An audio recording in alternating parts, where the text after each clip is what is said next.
I'd like to start by saying good morning to everybody who has joined us, and thank you for joining us for our latest Helpful Folk webinar, where our aim is to enable business owners by putting topical experts such as ActionCOACH in front of you.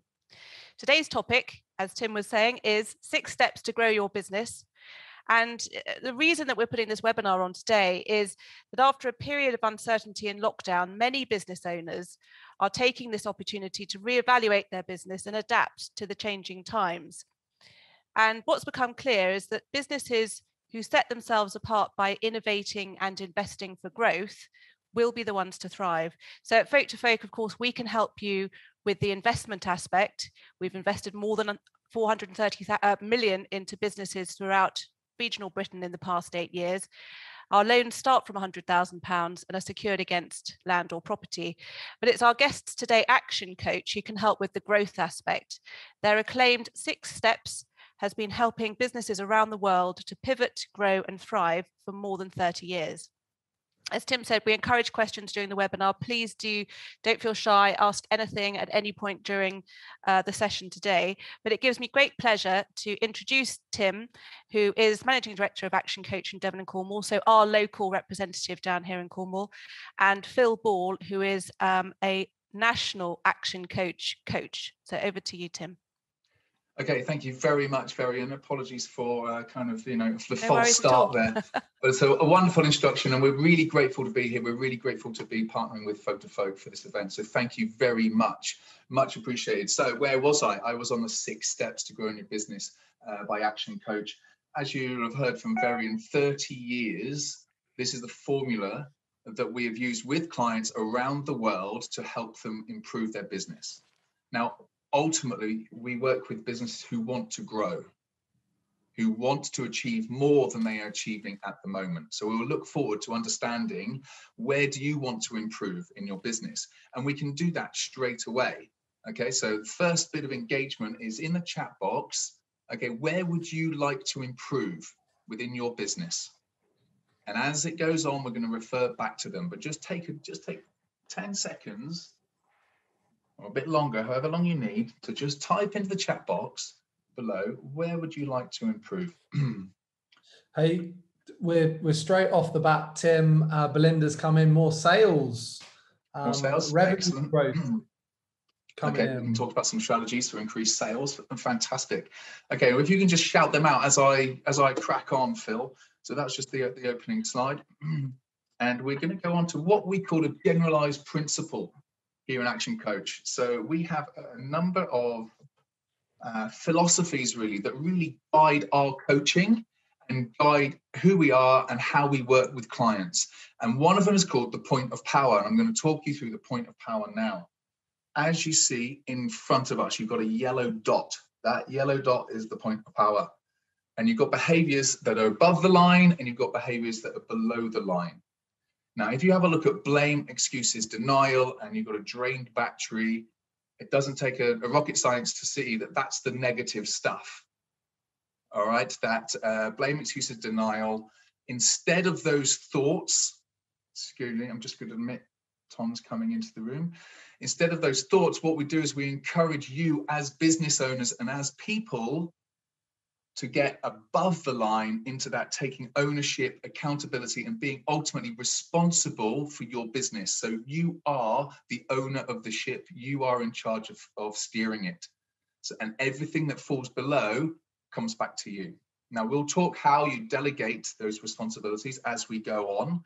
Okay, but that frame of mind, that mindset is really important to us at ActionCOACH and really important even in this webinar now.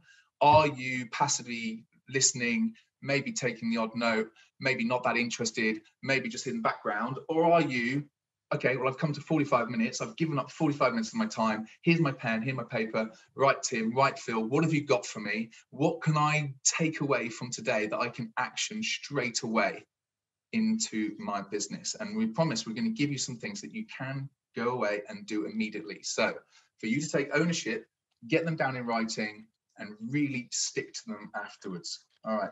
Phil, do we have an update on the chat box? Do we get any more coming through?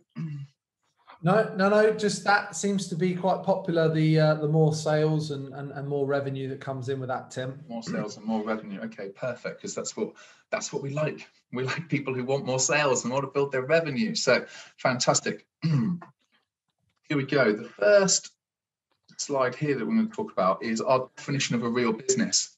Now, the way that Action Coach works is we use this definition: a commercial, profitable enterprise that works without you. So you are building an asset that you can sell or you can keep going, okay, but it ultimately will provide wealth for you. Now, there's a lot of people who love doing what they do, or they're landowners, or they're really linked to the business themselves, and so they don't want to be removed from the company. So the definition for today is a commercial, profitable enterprise that works with or without you. So that without you, that enables you to go on holiday for 2 weeks and the whole thing doesn't fall apart. Okay, we're dealing with a lot of people who are just coming in to their business. They've been around for 2-3 years. They're experiencing growth. And what happens is they're so linked to the company that they can't go on holiday.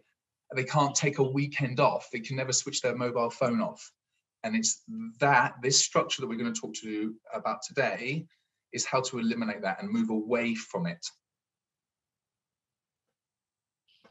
And here it is. Here are the 6 steps as they unfold. Now we're going to be working our way up the staircase today. And you might be at different stages of this staircase, and that's absolutely fine. So take what is relevant. It's all about what is relevant for you and take your own action points from this. But we're going to start at the bottom. And I'll be honest, I worked with multiple clients, and we are still always really working a lot in the bottom when it comes to mastery. And I'm going to go through that now. Okay. But the mastery section is really getting some fundamentals in place to allow you to grow your business. I'm just going to click through this. If you just see the buzzwords on the side, you've got stability. So that mastery, let's build the foundations. Let's get some stability. Niche is more, how do you actually going to get out there and market? What makes you different? We're going to discuss that. How do you increase your sales? Okay, thank you for the people who put that into the chat box. There's plenty of strategies we have about that. Okay, now leverage is when you're putting in systems. Okay, and Phil's our systems expert. He's going to go through that. And then you're building a team. Ultimately, if you want to build a business, you're going to have to build a team if you really want to grow. And I know there's a lot of stigma about that. There's a lot of people who I feel sit below that line. Blame and excuses. I've spoken to somebody yesterday who said it's really, really hard to get exactly what they want because their position is so niche and it's so hard to recruit for that they haven't done it. So I asked him a few more questions. It turns out that he just hasn't done it. So for 2 years, he's said that it's impossible to get somebody, yet he hadn't actually applied. He actually hadn't recruited that job because in his head, he was like, I just need somebody who is so special. Anyway, I found that really quite interesting. And that mindset is not alone. As we move up, running this business and structuring it the correct way, ultimately your business can be worth more and more as you do it. Okay, and then at the top end of business, you've got selling your business, or you've got, getting the passive income from it. And what do you do with that wealth? Which is a really interesting concept. So we're going to take you through all the different stages here, which is ultimately for your personal freedom. Because if you're in business, you're not necessarily in business to do 80 hours a week and be paid poorly, I would imagine. Okay, so let's crack on, and we're going to have a look at what is mastery. Getting these 4 areas down pat are really, really crucial, and we can help you with different strategies for what to do here. The first one is just knowing where you want to go. And this sounds really obvious, okay? And you'll have probably been to loads of business seminars and everyone's talking about goal setting, okay? And make sure you get your goals down in writing. But the truth is, it actually works. But I've been in business for now 10, 15 years. Before that, I was in high performance sport, and Phil's got a background in high performance sport. The people who are at Wimbledon at the moment, they set goals to be there, and they had a plan, and they stuck to that plan to get to Wimbledon. And it's the same for those people who are really, really successful in business. They will set themselves a goal and they will stick to it.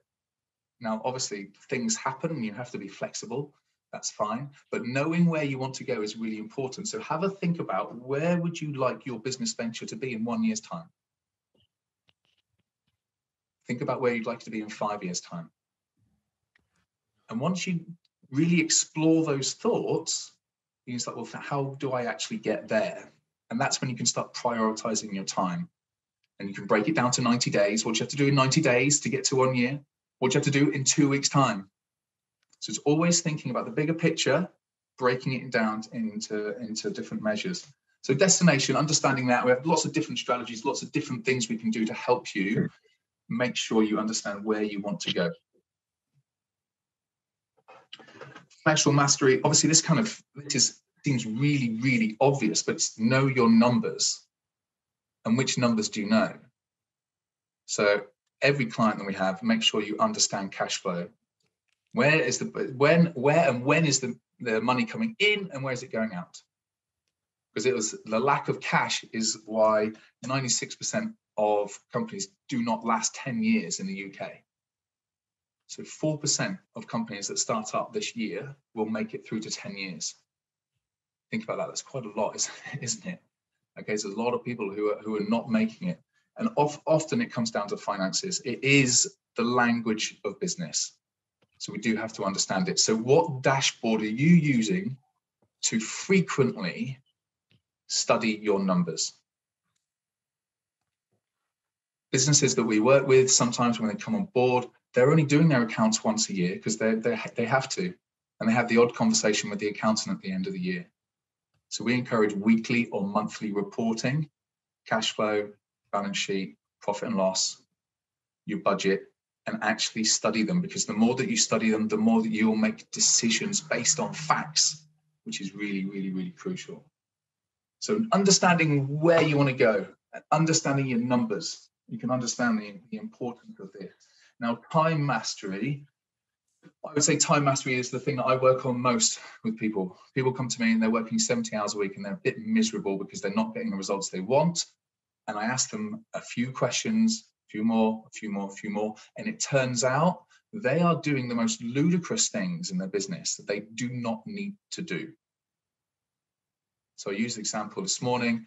I work with a building firm. They turn over £4 million a year. The director employs 45 men. He didn't do a task that we were discussing because he got called out to empty the skips last week. And I just thought, mate, if you're the director and there's a £4.5 million turnover and you've got 45 men, how are you doing that work? Okay, that isn't a job for you as the director. So one thing, and you can do this now, if time is an issue for you, if you feel like you don't have enough time, is to, I recommend just audit it. Spend 2 weeks, be really, really self-disciplined with this. 2 weeks with a pad or a pen and paper, and it follows you everywhere. And everything that you do, record every 15 minutes the activity and be completely honest. That includes a phone call to your mum during the day.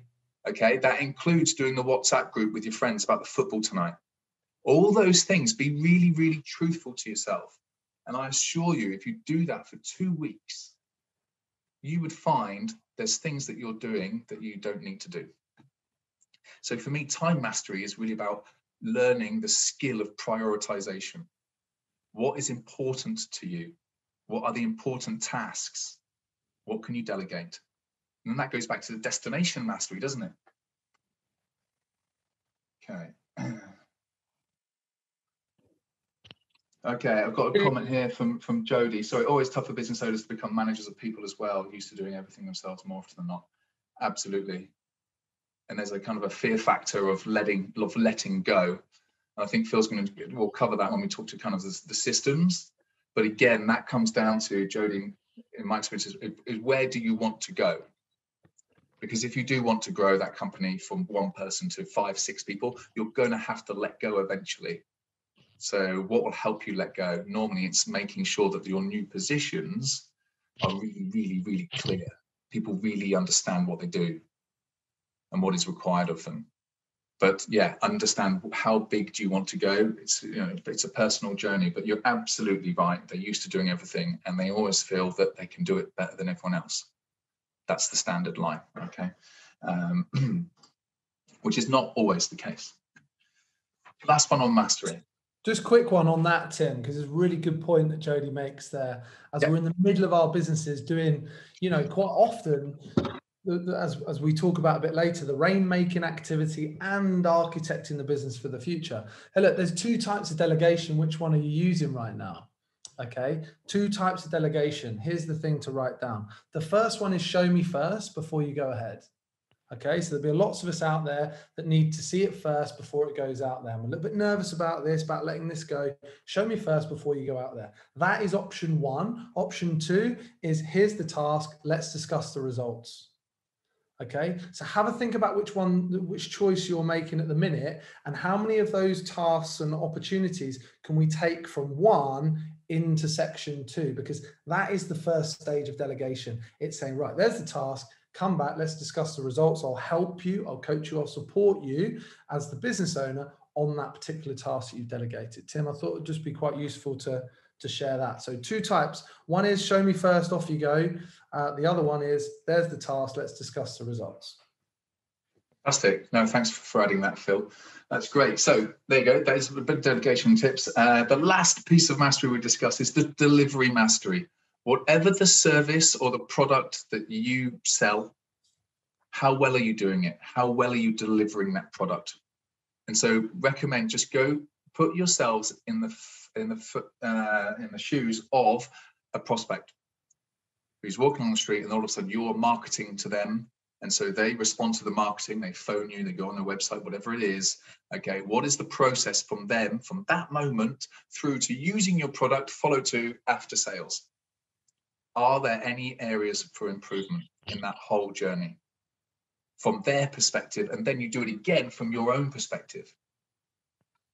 Do you have a consistent way of delivering your product? And a lot of people go into business because they're good at making something, or they are good at a skill.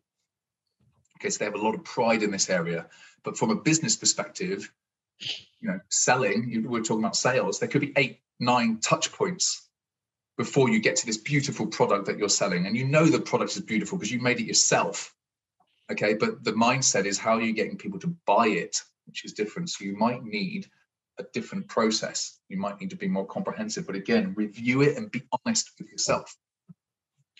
Moving on to that mastery, as you can see, you know, these multi-million-pound companies, we can work for months, even years on content within those mastery sections.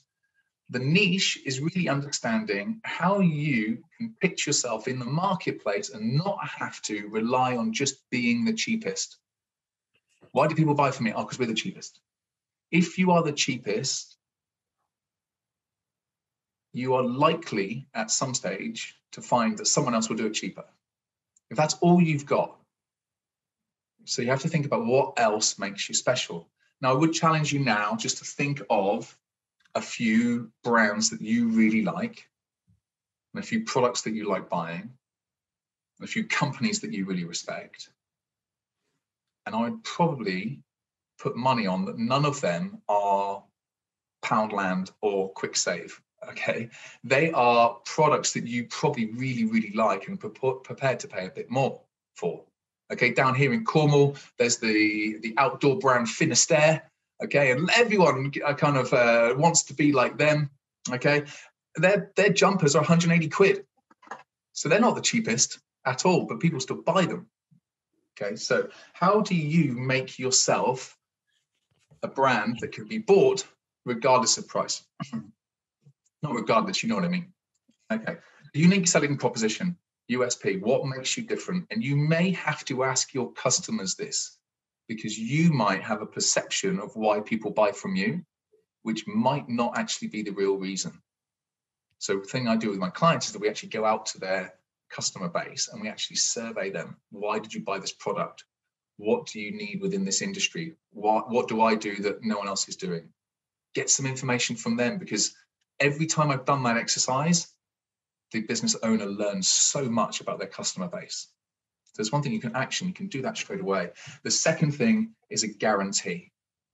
How can you guarantee your service? Because when it comes to sales, and sales is the buzzword because we mentioned that in the chat room, okay, your conversion rate, which Phil will talk about later, will increase with a guarantee.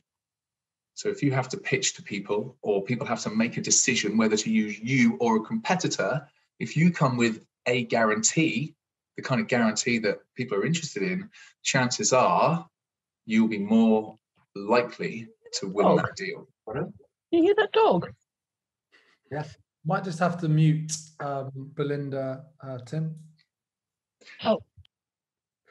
I can't hear the dog though, Belinda. Belinda, I couldn't hear a dog. I thought you were one if I was a dog, if I was talking like a dog, got a bit paranoid there. Belinda, you're muted. Okay. Okay, so that guarantee, really, really important. And with that, I'm going to hand over to Phil. So they are the first 2 steps on the 6 steps. And Phil, yeah, over to you, my friend. Cool. Thank you very much for that, Tim. Look, so team, we've covered the 4 key blocks of mastery there. And that, as Tim mentioned earlier on, eliminating the chaos out of the business, getting a real flavor to how we operate, how we make money, and where the opportunities are in terms of our time and the general direction of the business. Now, the key thread that underpins the whole of the 6 steps, okay, not just this early phase, okay, is test and measure. So any questions that are coming in, like if it's about guarantees, of course, we don't know what the ideal guarantee is right now, but we would go out to the marketplace and we would test and measure those guarantees. We would test and measure the titles of these webinars, for example. Anything within our business, we would ensure that we've got strict testing and measuring in place. It's absolutely key around all those areas. So we've done the mastery phase. We're now kind of into that stage 2 where we want to create that predictability. We want to create a sense of, okay, let's build a system, let's build a machine that we can just start to work on, to start adding to the customers and adding to those areas within the business. So Tim's driving. Tim, you've got control. I'll be honest, I'm just doing examples of guarantees in the chat box here, mate. I'm getting really carried away thinking about my client that I'm helping at the moment. So give me 1 second and we're getting back to test and measure. Yeah, we'll come on to, there's a couple of guarantees I'll mention in the next area. Okay, so as business owners, I'm sure if we asked a simple question out there to the majority of business owners in the UK, they'd be able to articulate quite happily that how many customers they've got, how much revenue they're making every year, and what their profit is. Come on, guys. We're not going a day and a week and a month without knowing that kind of key information. Okay, so that's really cool that we know that information. However, the challenge today, okay, is that information is vital. Of course, it is the blood flow that keeps us going within the business. However, there is a really key sequence of actions and activities that happen before those key areas. So as Tim's bringing that up on the page, just keep yourself on the left-hand side for a second, okay? And you'll see the red words, like we just said, customers, revenue, gross profit. Really, really important, okay? But we're working on what's happening before that. So what are you working on? What's before the customers? So lots of people today put in, right, we need more customers. You sit in a meeting and we say, team, we need more customers. Right, okay, that's great. And a fantastic start to the meeting. However, what we need to work on, okay, in that phase of getting new customers is, right, how many leads have we got? So what's the number of leads? What's the opportunity out there? And everything that comes, by the way, team, before customers is that marketing element. And we obviously go into more detail around marketing. This is making it a lot more predictable. So it's about understanding how many leads we've got. All right. So on the right-hand side, we've put ourselves in at 4,000. This is just an example. I encourage you to take this away, digest it, take an average product, service, wherever you're at, take an average. You could even take a department and just work on that to begin with. We even had a van company, which is now floated, EDS Couriers, which actually did 5 ways on the 17 vans that they had. And each individual van had its own separate 5 ways. So there's many ways that you can take this and run with it. So number of leads, 4,000, makes a lot of sense at the moment. We convert 25% of those. That gives us 1,000 customers. Okay, so we then get them to transact with us 2 times a year, and they're spending on average 100 quid. Okay, in this small business, that gives us a revenue of £200,000 a year. All straightforward for the maths today. We're compounding, so from left to right, we're then compounding it as we go north to south. Okay. Then we've got 25% gross profit margin.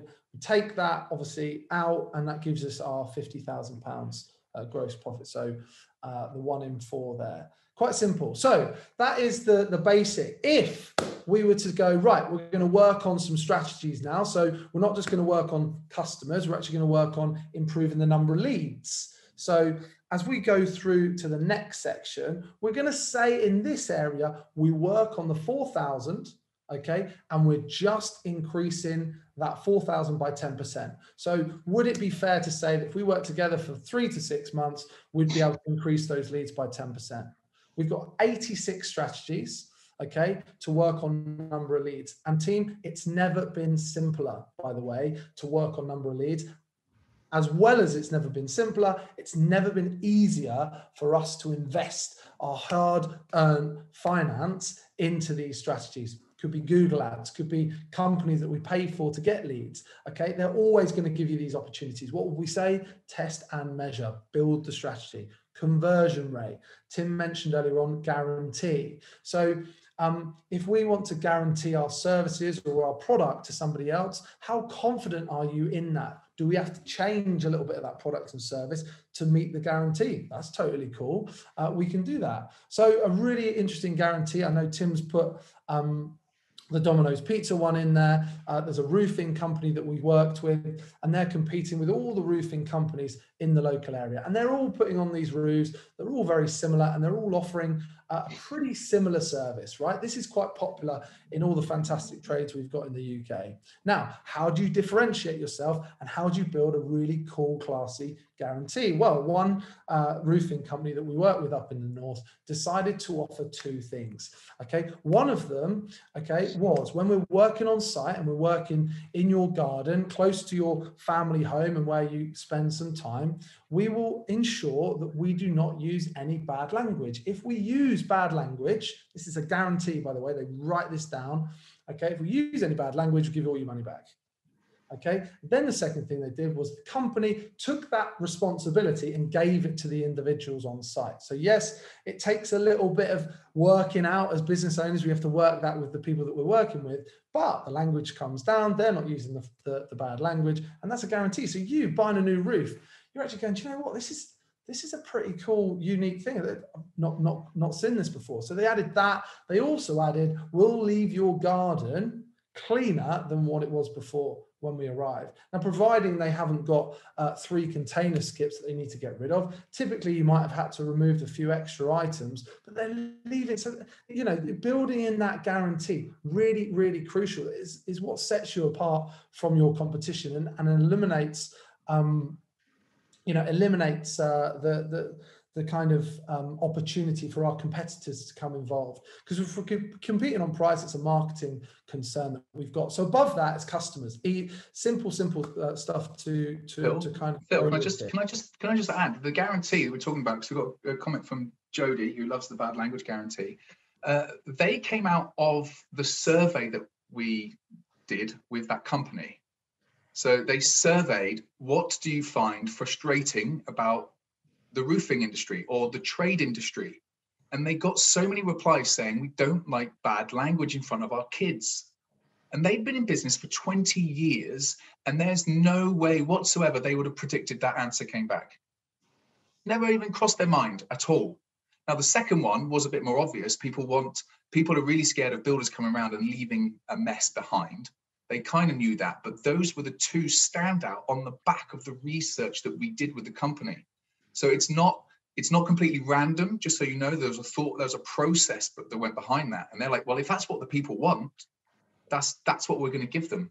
You know, and they were hugely successful on the back of it. But it is ingenious. It's really different. I never heard of it before, but that was because of the survey. So anyway, Phil, there you go. Thank you very much, Tim. Yeah, excellent stuff. So we've got the customers, we've improved the customers there, and then we take average transactions per year. So they were transacting 2 times. We're now just for the sake of adding the 10%, we're getting them to transact a little bit more often. So we've all got the customers out there. We've all got the database that are investing in your fantastic products and services right now. How do we get them to come back? Well, firstly, we have to interact. We have to engage with them, right? So we're talking to our customers within our network every 90 days. It's got to be 90 days these days. Yeah, there's so many platforms that we can interact with them on. Okay, we ensure that we're interacting every 90 days to those people. Then average sale, the average sale value, okay, is increasing. So where somebody is taking one product or service from you, they are now being opened up to the other products and services that your great company actually provides to them. Are we asking the question? Similarly, a quick example, we were working with a law firm, and you know, through the conversations and unfolding all the great products and services they offer, they do wills. Most lawyers will write a will. It's an extra, I don't know, 50, 100, 200, 300 pounds, whatever you want to charge your will at. Okay, cool. How many of your customers that have transacted with you in the last 12 months know that you do wills? Well, I don't know. We're not tracking it. Well, great. Well, let's track it and find out. So how many people they go out there? Okay, not only did they go out to all the existing database and start to make increases within that because they've already used your services. So it's a kind of a no-brainer for them. They know that you're delivering great products and service. Okay, with every new customer they sat down with within that sales process, they said, hey, look, we can see that you're taking X, Y, Z from us at the moment. Just so you're aware, we also provide this, this, and this. So what is your this, and this that you're saying to your customers right now? Is it mapped? Is it tested? Is it measured? Are you focusing on this stuff? Because that is going to increase your sales. I work with mortgage advisors. Quite often life cover and insurance and this added benefit for the house and this added benefit for the first 6 weeks of moving into your new home can be introduced. And we're just widening that opportunity because you've done all the great things and invested in your marketing to get them into your business.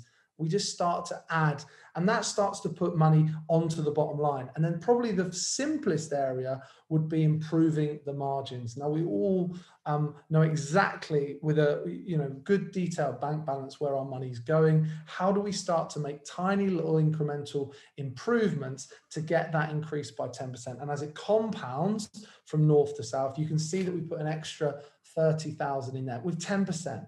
Now, you know, and the interesting slide that Tim's got, and I know he's got one of these, we won't see it today, but it is there, is let's do the 10% increase over 5 years and how that impacts on business. Yeah, we can build that out. It's very, very simple that we take all sorts of business people through to get an understanding. Now, if this isn't directly for you and this is for your team, then the ownership is there, right? You can just take, I've got a customer I work with, just takes the top 3 and that's what they work on. That customer gives it to their team member and they work on the top 3. So you can really shape this to how you wish. And that's the 5 ways. So once we get that predictability, yeah, great, Tim. So once we get that mastery, Tim's covered mastery, niche, that predictability, that 5 ways, I can see that in the next 3 months, we're going to be increasing the leads, which will increase the conversions. We're measuring it. That niche comes in, leverage. Now it's all about leverage. Now it's all working with you or without you. You have the option as to what you want to get involved in. You don't necessarily have to be the rainmaker. 2 types of business owner, the rainmakers and the architects. It's about making the system that can work, okay? The system that can work and build the process so that it saves you time, saves you time, energy, and ultimately more money. So here's the question for us, team. How many times, just before we go on to that one, it's fine that you got it up, Tim, that's cool. How many times, okay, have we done the job once and then done it again and again and again and again?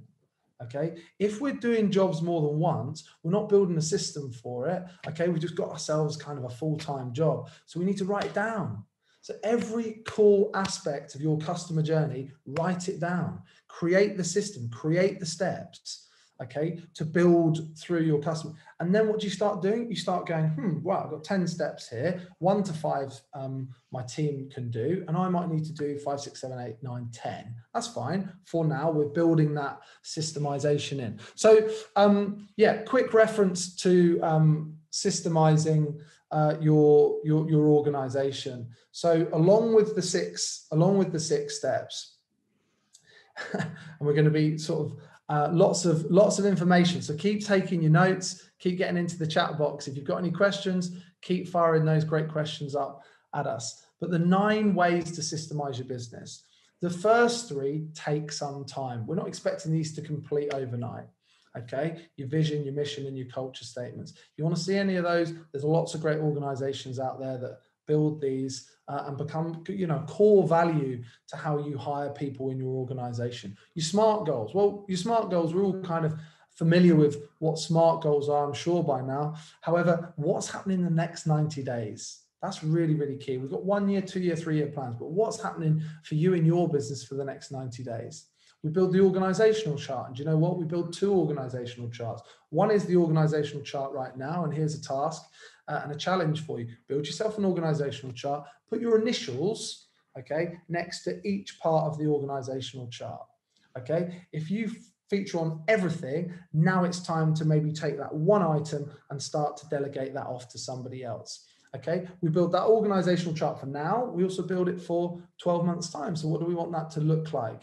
Okay, in the future. Positional contracts then sit within that organizational chart. These are the key disciplines we want that person to be working on. And then we need to ensure we've got KPIs in there, key performance indicators. These are the numbers attached to each task within the business. So quick one, with your team right now, or the people that you're working with, or even in fact, the companies that you hire to do marketing for you, how much are you talking about the numbers, okay? And how much are you talking about just how it's going? So we need to make sure we've got numbers attached. It's really important. How many conversations have you had? How many times have we boosted that advert, for example? How many? Get some records down, get testing and measuring this stuff. Test how-to systems. It's quite simple. Write down all the great tasks that you do within your business. And then we can start to develop the management systems that sit within that and report up to yourself as the business owner. So lots of information there to digest. I do hope you're taking notes. I know Varian's just put a quick note in the chat box there. We were due to finish at 1:45. If you've got a dash, not a problem. Dash off to your next meeting. If you'd like to stick around with Tim and I, and Varian will be here until 2 o'clock. So Tim, over to you. Okay, thanks very much. Thanks very much, Phil. I think it's just worth just saying these systems that you've just listed here, this is the work of the business owner. And often it's the business owner doesn't have time to do this. So it's kind of chicken and egg. It's where are your priorities? What do you want to achieve? So you go back to that mastery and you go back to destination. What do you want? Do you actually want to employ 10 people and to make 300 grand a year? Or do you want to stay the same? And if you do have aspirations for growth, your mindset as the owner needs to shift into, well, actually, I've got to do these kind of things, as opposed to I'm going to do the graphic designing, or I'm going to do the plumbing, or do, as it were. So I can't state how important it is that someone needs to drive this. And really, your job as the owner, you have a holistic view of the company. These things are really, really important. So again, time mastery. What's really important for you? What are you doing? What are the jobs you need to prioritize? So instant systems. If anyone wants a copy of that book, you just have to write in the chat box now. The first person just write me into the chat box. I will send you one of these books.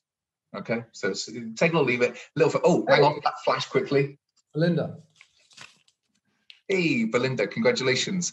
winging its way to you ASAP. So we'll make sure we get your details afterwards, Belinda. But yeah, well done. Okay, so instant systems, it goes through all of those things.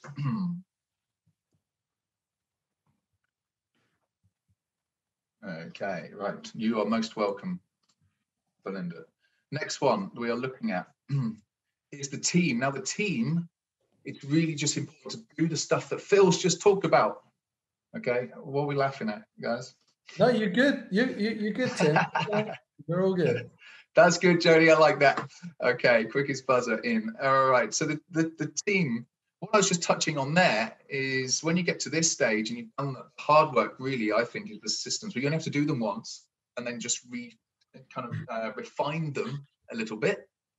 Okay, that is the hard work. That is I think one of the biggest barriers that people just don't get past doing all those systems. And then you can start having this definition of your business. So we call this the business cycle.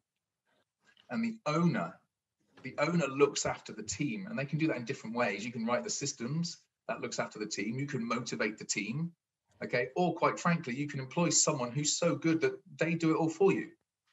So it depends on where you are on your goals. What do you want to achieve? There are people out there who own 20 businesses, and so they check in once a quarter for an hour at a time. That does exist, okay? That's a very small percentage of people, okay? For the most people that we deal with, and most business owners, it's that blurry line between that red arrow as the owner and it's blue being in the team. And hopefully with the information you got today and just the 6 steps in general, it's about kind of moving you out of that team and more towards the owner. So you have an owner's mindset as opposed to a general manager's mindset, which is a little bit different. But the idea is the owner looks after the team look after the customers. So the team are very clear on how to best look after their customers. And then the customers will look after the business with their business. And that looks after the owner financially. And that's when they start building that wealth. And that's when all your years of hard work and working smart, not just hard, that's when it can pay off. And that's when you get to this level of synergy, is when you've actually got something that really works here. This is a serious business, to the point where, do you duplicate it? Do you get another office? Okay, do you move it into county? All of a sudden, do you franchise it? I mean, there's different options, but you have this well-oiled machine that really works. And you've understood it, and you've gone through the journey yourself, which goes all the way to the top, which is your results, which is, okay, you've got a company now that's worth the money to either sell or to keep going. Or what we find that most people, when they get to the top of this, they just start again because they like it. And they are a small percentage of people who have proven to themselves that this is possible. And we go back to that early slide of point of power, taking ownership and accountability. Some people feel that this kind of journey is beyond them, and as a result they don't do it for 20-30 years. Yes, the mindset of people who are like, I am going to sell my business, I am going to build myself an asset, is very different, and they have great results to play with.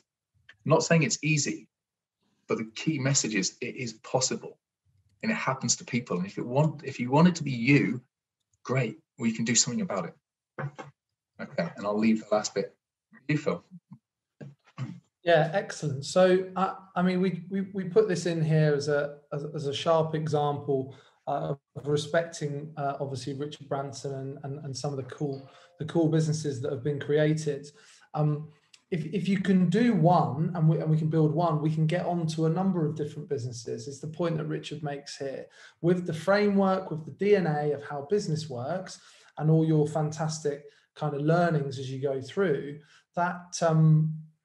That just forms the basis, right? So when you're working with us, around us, in conjunction with us, however it works, we have that philosophy that there's no reason why you can't take on potentially more businesses and other opportunities if that's obviously what you're keen to do. So cool. Moving through. So then we've got Belinda. I mean, absolutely electrifying on the keyboard there. Gets you. I'm sure I hadn't finished by the time that was in the chat box. No, she was on it. Yeah, that was quick. I've ever seen it. To be fair, but look, for everybody, there is a fantastic Friday. Look, Belinda was paying attention. Cool, Belinda. Really appreciate that. And do you know what else really helps, Belinda, when we can't see you? The fact that you're, Jodie was eating.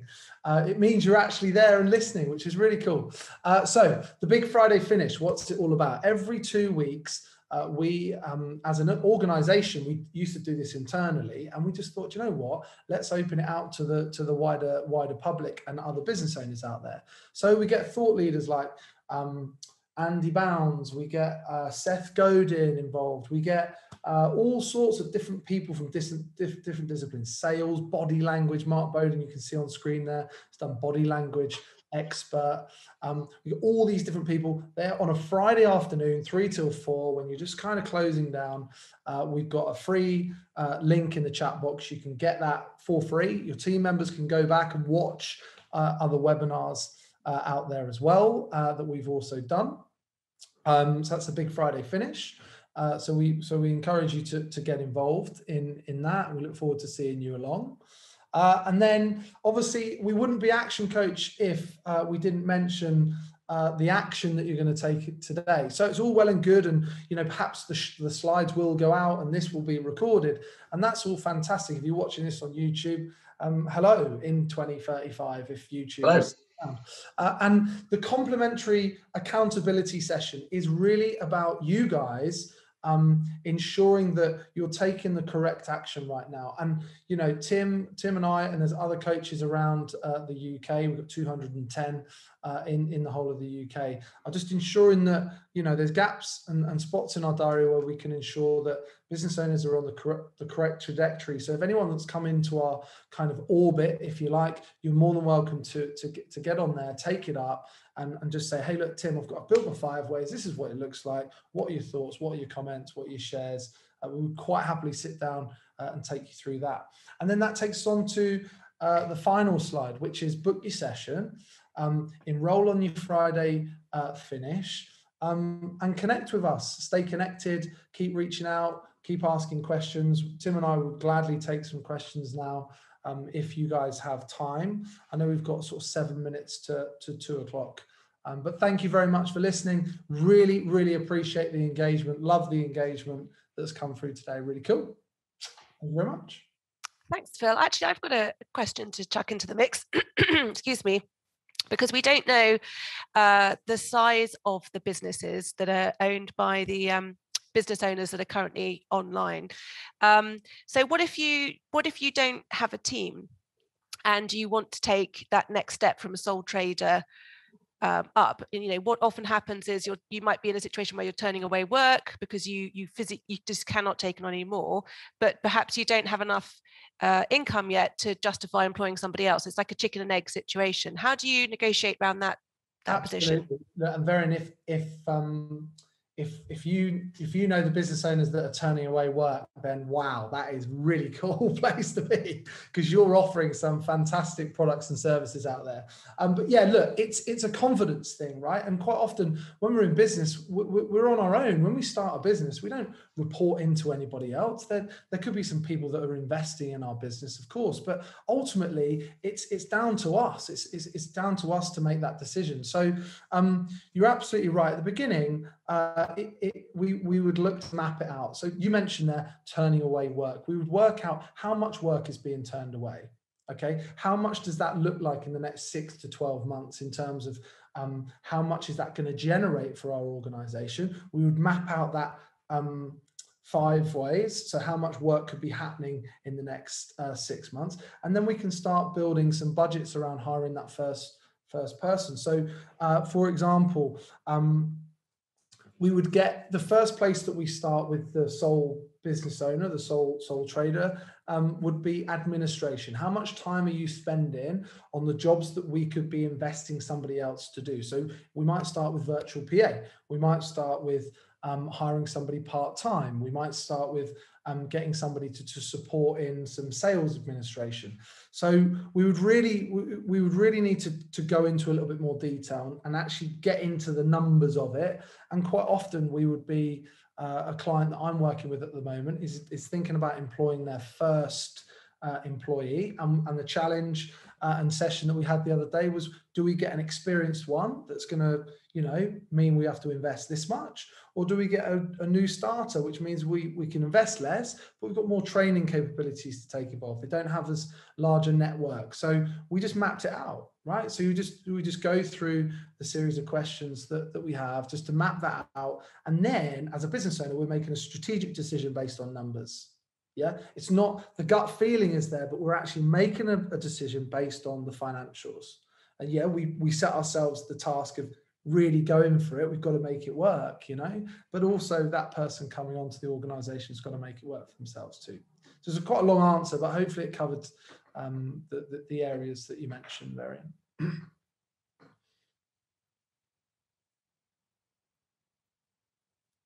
Was I on mute then? No, I think Gary was on mute. Sorry, I was on mute. I leant forward on my controller. Sorry. Well, I've just said all that and I was on mute. Sorry, I do just have one final question, which was just, you mentioned about the complimentary session. So is the best way for people just to email you or connect on LinkedIn to be able to follow up on that? Tim? Yeah, I'd say the best way. I mean, we've had a great take up from this morning's sessions already, and that was actually via email and via LinkedIn. So perfect. there was a link that I put in the chat box, which takes you through, and you go to the web and you fill in a form, and then someone gets in contact with you. I mean, we're a small group here. You've got both our emails there, LinkedIn. Just come and say hi. And we can do it that way. But yeah, we've got two sessions booked in already from this morning, which is fantastic. So come and join us. We'd love to help. We'd love to have a sit down and chat with you, get to know you more about the business. Brilliant. And I guess I would just issue an invitation out to everybody that's remaining on the call that this is your chance to ask Tim or Phil any questions before we sign off. So if anybody has any question either related to what they've covered today, or I'm sure they'd be happy to take a curly one that's of a different type. So feel free to ask any question before we close off our session today.